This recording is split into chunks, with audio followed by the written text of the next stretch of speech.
दोस्तों, जब भी है ना बच्चों की वैक्सीनेशन का टाइम आता है यानी कि टीकाकरण की बात आती है तो हर पेरेंट्स के मन में ना एक चिंता ज़रूर रहती है। हमने अक्सर ये सुना है कि वैक्सीन लगवाने के बाद ना बच्चा बीमार पड़ गया या फिर सोशल मीडिया पर अलग अलग बातें सुनकर अपन कंफ्यूज हो जाते हैं। लोग वैक्सीनेशन को लेकर अक्सर डाउट में रहते हैं कि क्या ये सेफ है, क्या इतने सारे वैक्सीन बच्चों के लिए सही होते हैं। तो दोस्तों, आज हम इसी कन्फ्यूज़न और इसी डाउट को बिल्कुल ही सिंपल लैंग्वेज में क्लियर करेंगे ताकि आप अपने बच्चे की हेल्थ के लिए कॉन्फिडेंट डिसीजन ले सकें।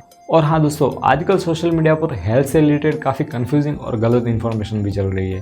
सो अगर आप सही, ट्रस्टेड और ऑथेंटिक हेल्थ, मेडिसिन और लैब टेस्ट की सारी जानकारी बिल्कुल ही फ्री और सिंपल लैंग्वेज में रेगुलर पाते रहना चाहते हैं तो दोस्तों अपने चैनल विपुल हेल्थ डिकोर को सब्सक्राइब जरूर कर दें। तो चलिए अब अपन सीधा शुरू करते हैं। तो सबसे पहले अपन ये समझते हैं कि वैक्सीन का आखिर मेन पर्पज़ क्या होता है। तो देखिए दोस्तों, वैक्सीन बेसिकली हमारे इम्यून सिस्टम के लिए एक ट्रेनिंग सेशन की तरह होती है। तो दोस्तों, जब भी कोई बीमारी जैसे कि पोलियो है, हेपेटाइटिस है या फिर कोई और भी वायरस है बॉडी के अंदर एंटर करता है तो बॉडी को उसे समझने में थोड़ा टाइम लग सकता है, ठीक है ना, उसे लड़ने में टाइम लग सकता है। और कभी कभी तो ये टाइम इतना ज़्यादा लग जाता है कि बीमारी हावी हो जाती है। तो वैक्सीन का काम यहाँ पर यही होता है कि बॉडी को पहले से तैयार करना। सो ये बॉडी को याद दिला देती है कि अगर फ्यूचर में ये वायरस आया तो फिर उससे कैसे लड़ना है। सिंपल शब्दों में दोस्तों, ये एक प्रिवेंटिव मेजर है, यानी कि बीमारी होने से पहले ही सुरक्षा का इंतजाम। अब सवाल आता है कि ये काम कैसे करती है। तो दोस्तों, वैक्सीन में उस बीमारी के वायरस या फिर बैक्टीरिया का एक बहुत ही कमजोर या फिर डेड हिस्सा होता है। ये दोस्तों इतना ज़्यादा कमजोर होता है कि ये बीमारी नहीं फैला सकता, लेकिन बॉडी का जो इम्यून सिस्टम है वो इसे पहचान लेता है। जैसे ही अपने को वैक्सीन लगती है तो दोस्तों हमारी बॉडी एंटीबॉडीज बनाना शुरू कर देती है और ये एंटीबॉडीज एक तरह की सोल्जर होती है। एक बार अगर ये बन गए तो फिर फ्यूचर में जब भी असली और स्ट्रॉन्ग वायरस आपकी बॉडी पर अटैक करेगा तो ये सोल्जर्स पहले से आपके लिए तैयार रहेंगे और तुरंत उसे लड़कर ख़त्म कर देंगे। इसलिए डॉक्टर्स हमेशा कहते हैं कि वैक्सीनेशन नेचुरल इम्यूनिटी को सपोर्ट करता है, उसे कभी भी रिप्लेस नहीं करता। सबसे पहला मिथ ये है कि वैक्सीन लगवाने से बच्चे बीमार पड़ जाते हैं या फिर उन्हें बुखार आ जाता है। जबकि दोस्तों फैक्ट ये है कि देखिए, वैक्सीन लगाने के बाद दोस्तों हल्का सा बुखार आना नॉर्मल है या फिर इंजेक्शन वाली जगह पर थोड़ा सा दर्द आपको होना बिल्कुल नॉर्मल है। ये दोस्तों इस बात का सिग्नल है कि वैक्सीन काम कर रही है और बॉडी ने अपना डिफेंस सिस्टम एक्टिवेट कर दिया है। ये दोस्तों बीमारी नहीं है, ये इम्यूनिटी बनाने का प्रोसेस है जो कि 1 या 2 दिन में ठीक हो जाता है।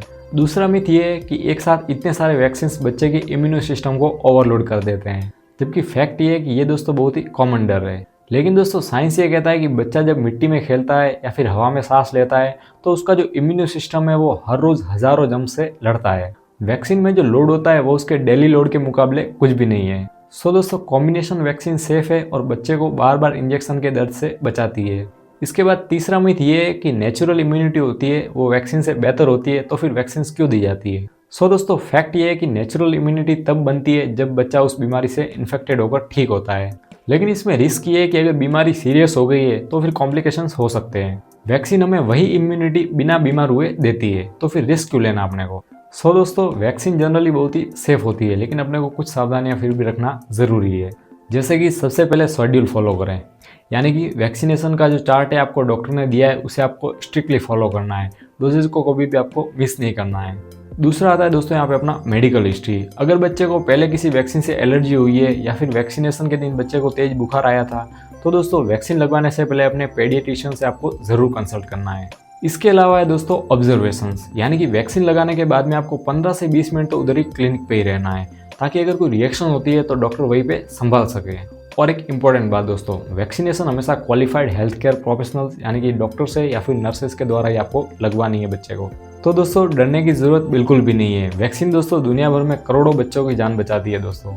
जो छोटी मोटी परेशानियाँ हैं जैसे कि बुखार है या फिर दर्द है वो दोस्तों टेम्पररी हो रहा है, लेकिन जो सुरक्षा मिलती है ना वो दोस्तों आपको लाइफ लॉन्ग मिलती है। ये चीज़ आपको हमेशा ध्यान रखनी है। और हाँ दोस्तों, अगर आपके मन में अभी भी कुछ स्पेसिफिक डर है तो दोस्तों इंटरनेट पर सर्च करने की बजाय सीधा अपने डॉक्टर से बात करें, वो आपको सही गाइड करेंगे। और हाँ, क्या आपके पास भी वैक्सीनेशन से जुड़ा ऐसा कोई सवाल है जो आपको मन ही मन परेशान कर रहा है तो कमेंट सेक्शन में एक बार आप ज़रूर बताना ऐसा कुछ हो तो। और हाँ दोस्तों, बच्चों की इम्यूनिटी के साथ साथ घर के बड़ों की हेल्थ का ध्यान रखना भी बहुत ही ज़रूरी है। और आजकल तो डायबिटीज़ यानी कि शुगर की बीमारी तो हर घर में बहुत ही कॉमन हो गई है। लेकिन क्या आप लोग जानते हैं कि सिर्फ नॉर्मल शुगर टेस्ट करवाना काफ़ी नहीं होता है। शुगर का जो असली कंट्रोल होता है ना वो पता चलता है दोस्तों HbA1c टेस्ट से, जो कि पिछले 3 महीने की शुगर का एवरेज लेवल बताता है।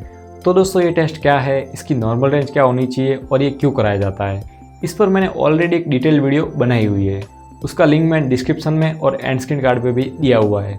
तो बस आप उस लिंक पे क्लिक कीजिए और उस वीडियो पे पहुंच जाइए। मैं आपका वहीं पे वेट कर रहा हूँ। तो चलिए दोस्तों, मिलते हैं उस वीडियो में। तब तक के लिए स्वस्थ रहिए और मस्त रहिए। Thank you.